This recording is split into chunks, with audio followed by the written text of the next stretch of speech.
अस्सलामुअलैकुम दोस्तों। आज मैं आपको पौधों को रीपोर्ट करने का तरीका बताने वाला हूं कि कैसे आप अपने पौधों को रीपोर्ट कर सकते हैं और रीपोर्ट करने से पहले और बाद में किन बातों का ध्यान रखना चाहिए और रीपोर्ट करने के बाद क्या खाद देनी चाहिए और हमें कैसे पता चलेगा कि हमें अब अपने पौधों को रीपोर्ट कर देना चाहिए। तो दोस्तों इस वीडियो को एंड तक देखिएगा, ए टू जेड आपको मालूमात दूंगा। इसके बाद आप पूरे कॉन्फिडेंस से अपने पौधे को रीपोर्ट कर सकते हैं और इसकी अच्छी ग्रोथ जारी भी रहेगी। तो चलिए दोस्तों अपनी वीडियो को शुरू करते हैं। तो दोस्तों सबसे पहले हमें कैसे पता चलेगा कि हमारा पौधा अब रीपोर्ट के काबिल हो गया है।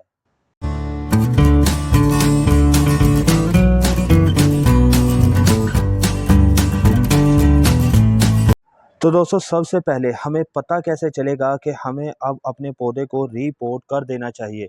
तो सबसे पहली निशानी आपको बता दूं दोस्तों कि आपने अपनी मिट्टी को चेक करना है। जब आप देखें कि आपके पौधे की मिट्टी के ऊपर अब जड़ें आना शुरू हो गई हैं, जैसे कि ये आप देख सकते हैं कि अब जड़ें ऊपर वाली साइड पर आना शुरू हो गई हैं।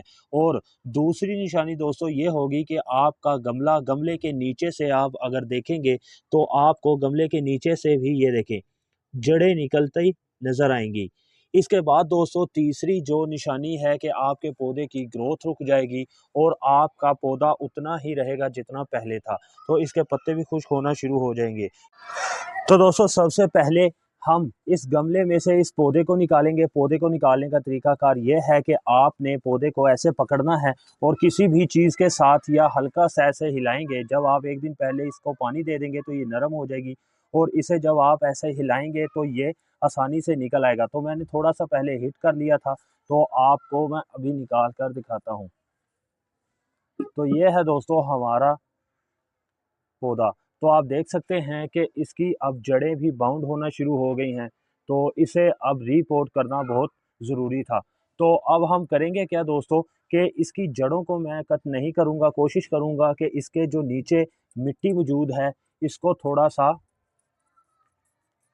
मैं निकाल लूँगा, क्योंकि हो सकता है कि इस पुरानी मिट्टी के अंदर फंगस एक्टिव हो चुका हो। तो इसे निकालने का फ़ायदा ये होगा कि हम नई मिट्टी भर लेंगे। जड़ों को आपने डैमेज नहीं करना।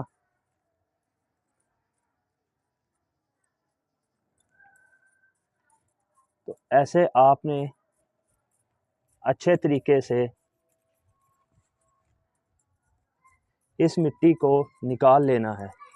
तो ये देख सकते हैं कि काफ़ी हद तक मैंने ये मिट्टी निकाल ली है।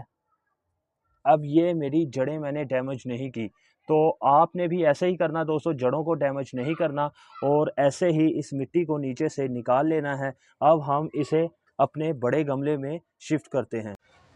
तो दोस्तों ये है हमारा बड़ा गमला। ये 14 इंच का गमला है। जो पहला गमला था वो था 12 इंच का।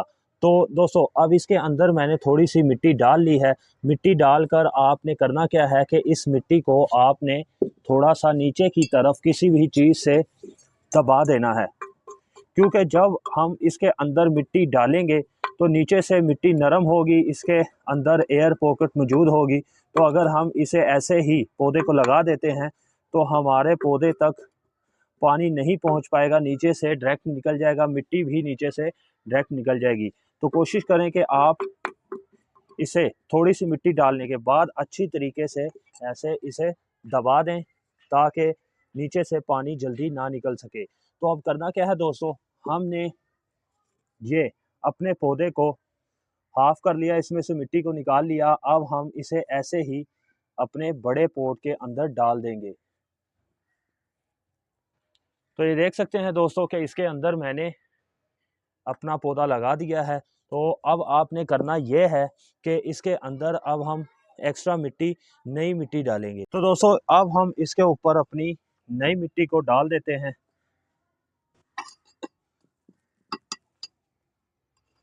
कोशिश करें दोस्तों जो आप मिट्टी डाल रहे हैं वो 1 या 2 दिन आप उसे धूप के अंदर रख लें ताकि उसके अंदर जो भी फंगस वगैरह हो वो ख़त्म हो जाए। दोस्तों मिट्टी अब मैंने भर ली है। मिट्टी भरते हुए आपने ये ट्रिक याद रखनी है कि जब भी आप किसी भी पौधे के लिए गमले के अंदर मिट्टी भर रहे हैं तो आपने ये मौसम का ध्यान रखना है। वो किस लिहाज से दोस्तों, क्योंकि सर्दी के अंदर विंटर सीज़न में पौधे को पानी बहुत कम चाहिए होता है और गर्मी के अंदर बहुत ज़्यादा। तो आप जब सर्दियाँ हों तो आप मिट्टी ज़रा ज़्यादा भर दें, गमले से 1 इंच का फ़ासला रह जाए, और अगर तो गर्मियाँ हैं तो आप मिट्टी कम कर दें, 2 से 3 इंच गमले से नीचे मिट्टी भरें।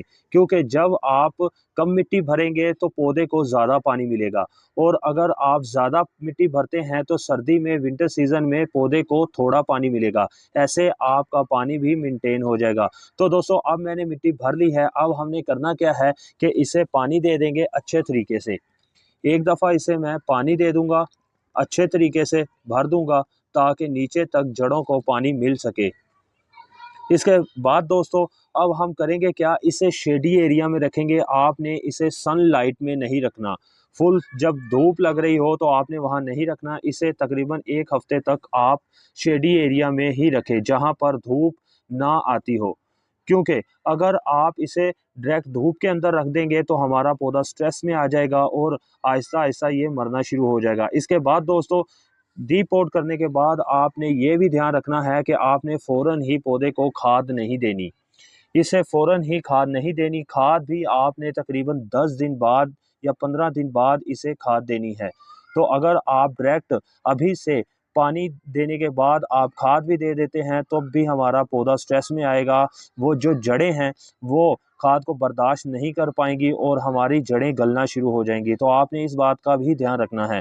तो उम्मीद करता हूँ दोस्तों आपको मुकम्मल तफ़सील पता चल गई होगी। तो इस वीडियो को देखकर आप आसानी से अपने पौधों को रिपोर्ट कर सकते हैं। उम्मीद करता हूँ आपको वीडियो पसंद आई होगी। अपने भाई के चैनल को लाइक कर दें, सब्सक्राइब कर दें और बेल आइकन को दबा दें ताकि हमारी हर नई आने वाली वीडियो का नोटिफिकेशन आप तक पहुँच सके।